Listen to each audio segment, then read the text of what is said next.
what's going on, guys? My name is Bilal and welcome to my first video on this channel. If you guys are new, please make sure to subscribe so you can stay updated with pre-med and medical topics, as well as new drug treatments and discoveries that are in the pipeline. So today we're going to be talking about 5 tips that I have for the MCAT that you guys will find very, very useful.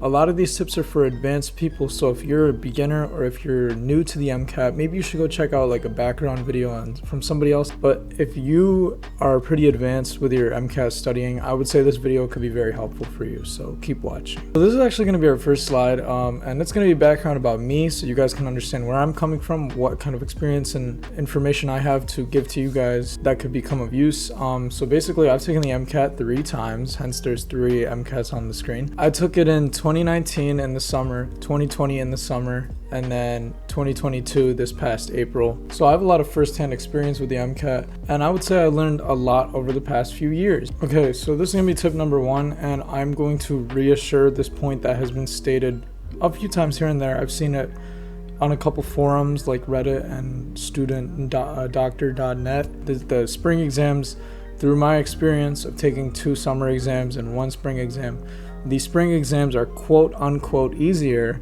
than the summer and January exams. Now you need to take caution with that, because the reason I put quotes on it is because easier is subjective.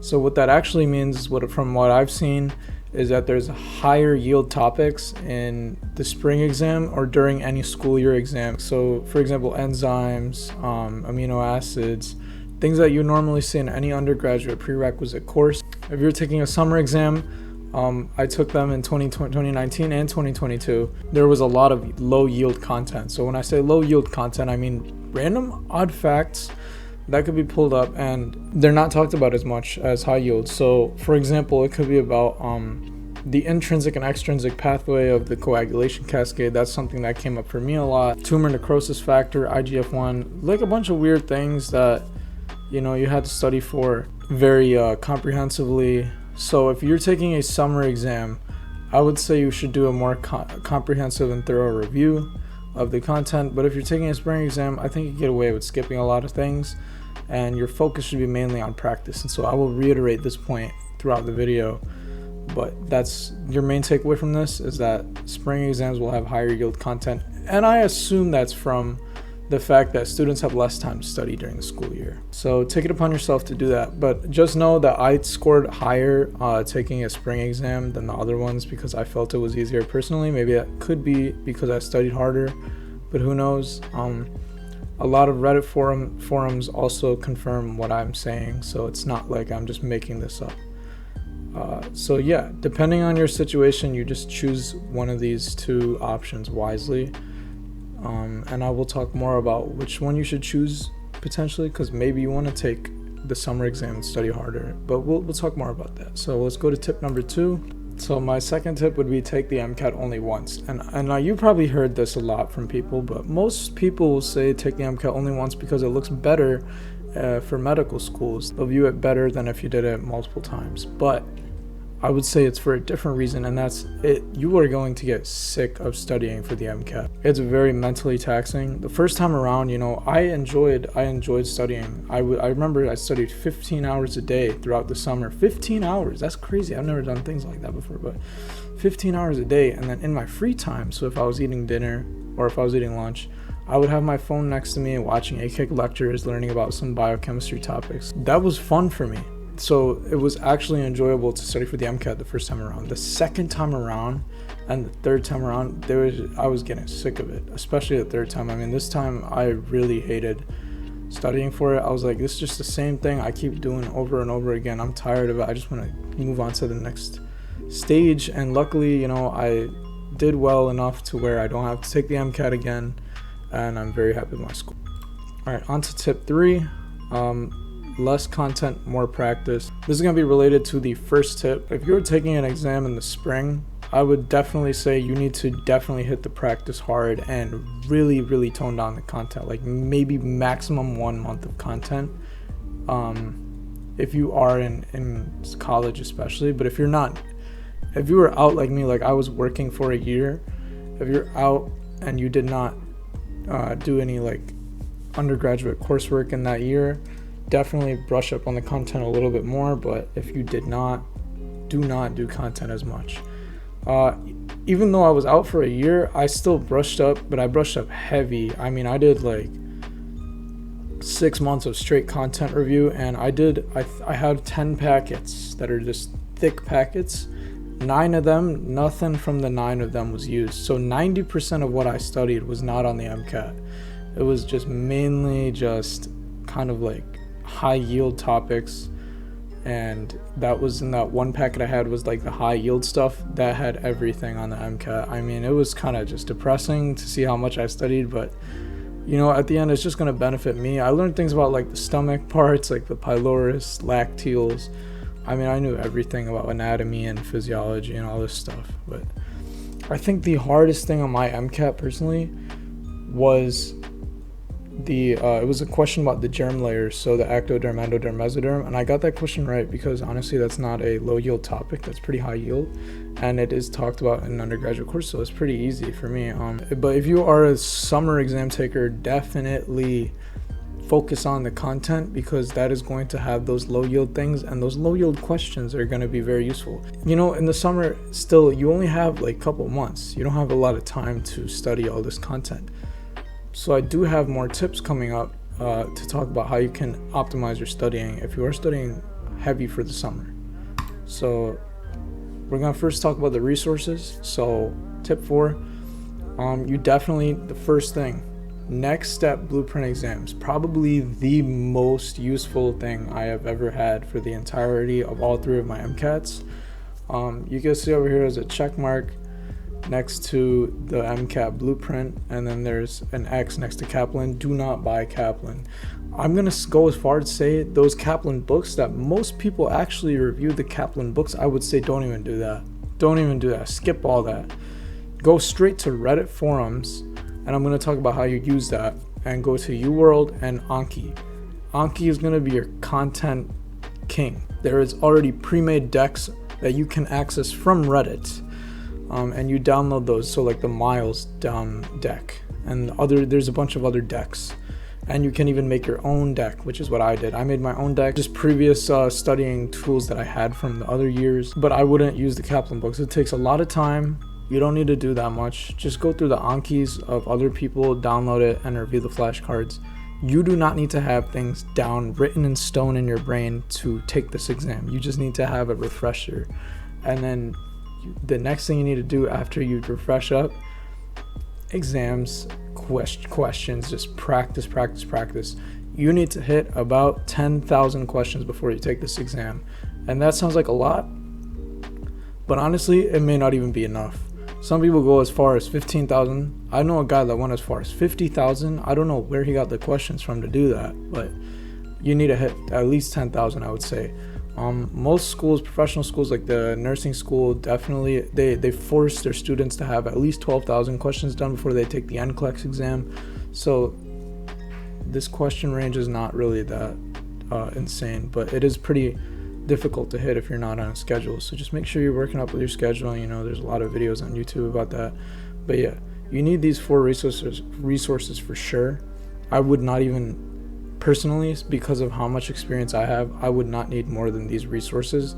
So I would be spending around $500 because $200 for UWorld, $250 for the next step 10 exams, I think.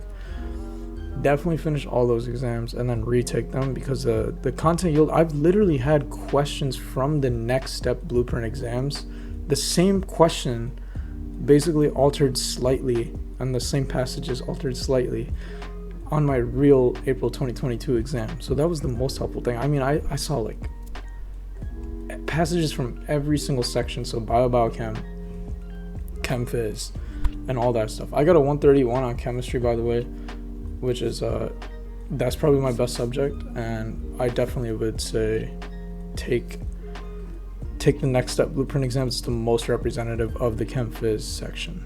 Okay, so remember how I was talking in the previous tip about less content, more practice? For those that need to do more content, so if you are taking the exam in the summer and you need to do more content, but you need to get that low yield content, you need to learn all that.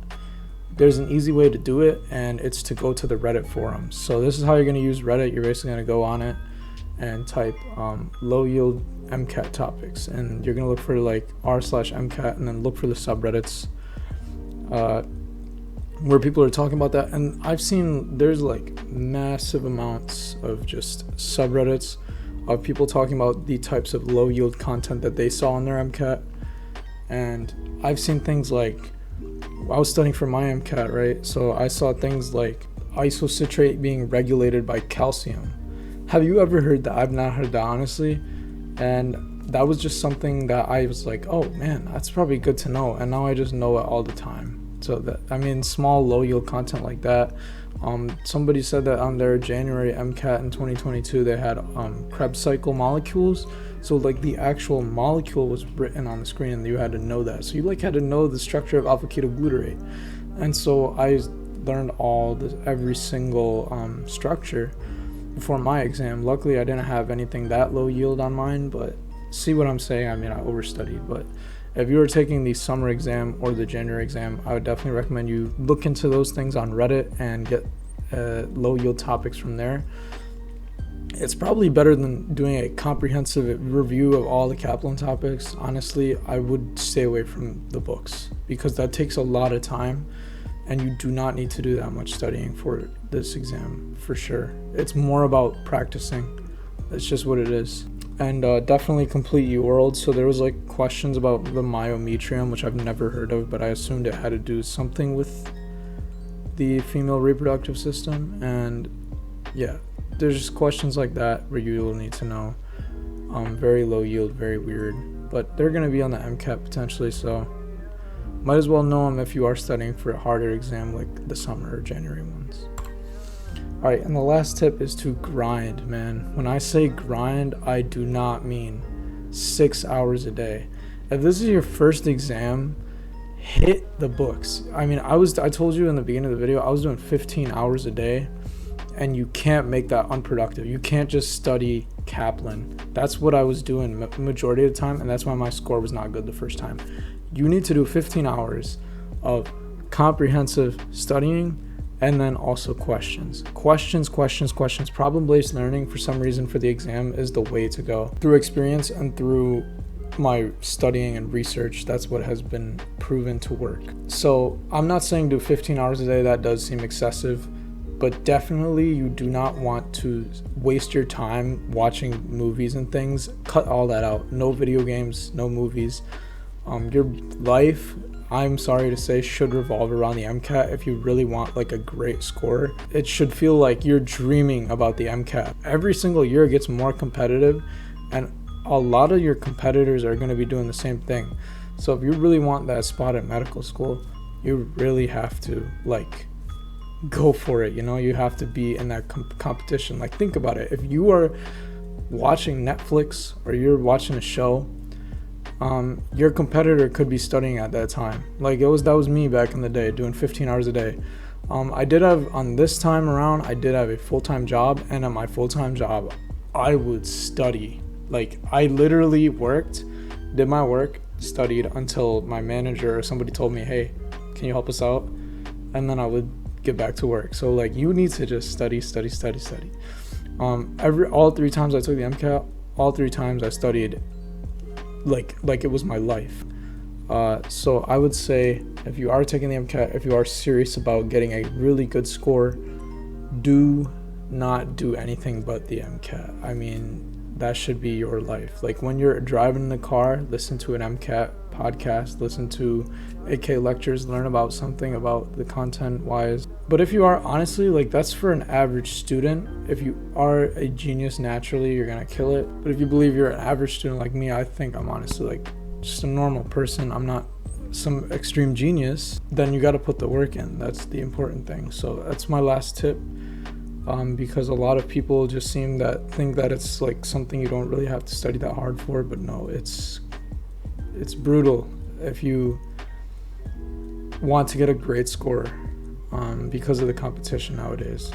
So yeah, that's gonna be it for the video. If you guys really enjoy these tips, I do appreciate if you leave a like, because it will help out the algorithm and push this video out to more people.